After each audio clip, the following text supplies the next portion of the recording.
B. Membangun sikap selektif dalam menghadapi berbagai pengaruh kemajuan iptek. 1. Sikap tanggung jawab dalam pengembangan iptek. Setiap manusia Indonesia di dalam mengembangkan dan menerapkan iptek sudah selayaknya mengingat ajaran dan perintah Tuhan. Iptek harus dikembangkan dan diterapkan untuk kemaslahatan manusia, bukan untuk menyiksa dan mencelakakan manusia. Upaya memanfaatkan, mengembangkan, dan menguasai iptek diarahkan agar senantiasa meningkatkan kecerdasan manusia, meningkatkan pertambahan nilai barang dan jasa, serta kesejahteraan masyarakat melalui percepatan industrialisasi sebagai bagian dari pembangunan yang berkelanjutan dengan mengindahkan kondisi lingkungan dan kondisi sosial masyarakat. Pengembangan dan pemanfaatan iptek di Indonesia tidak bebas nilai, tetapi harus mempertimbangkan lingkungan dan nilai-nilai sosial kemasyarakatan dan agama yang ada di Indonesia. Dalam usaha pengembangan dan pemanfaatan iptek, setiap manusia Indonesia harus memiliki kearifan dan berpegang pada prinsip moral. Dengan demikian, pemanfaatan iptek dalam kegiatan pembangunan tidak akan merusak lingkungan hidup. 2. Sikap selektif terhadap pengaruh kemajuan iptek. A. Sikap selektif terhadap pengaruh kemajuan iptek di bidang politik.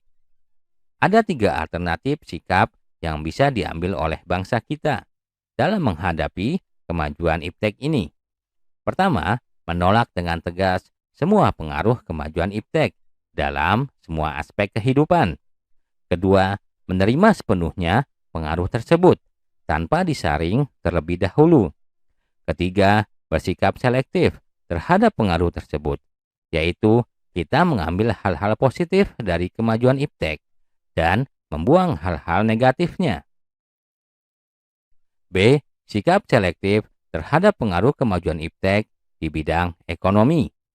Sistem ekonomi kerakyatan merupakan senjata ampuh untuk melumpuhkan pengaruh negatif dari kemajuan iptek dan memperkuat kemandirian bangsa kita dalam semua hal.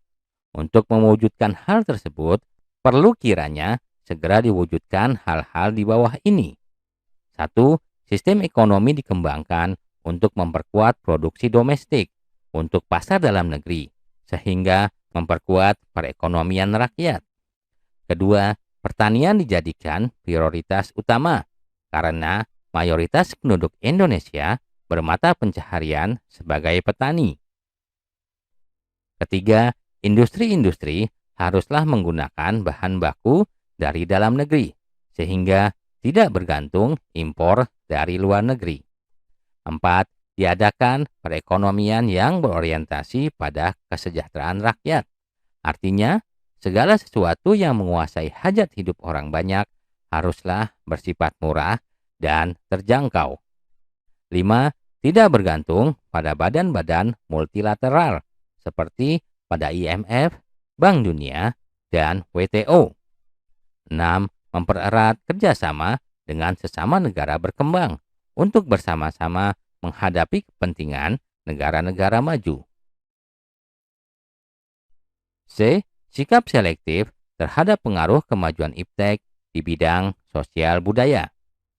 Agar kemajuan iptek bersifat positif dan dapat diserap ke dalam budaya kehidupan kita sehari-hari, maka kita perlu mengusahakan perubahan nilai dan perilaku.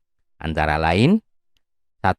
Terbuka terhadap inovasi dan perubahan.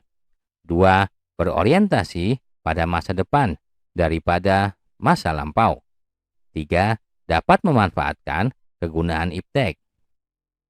4. Menghargai pekerjaan sesuai dengan prestasi. 5. Menggunakan potensi lingkungan secara tepat untuk pembangunan berkelanjutan. 6. Menghargai dan menghormati hak-hak asasi manusia.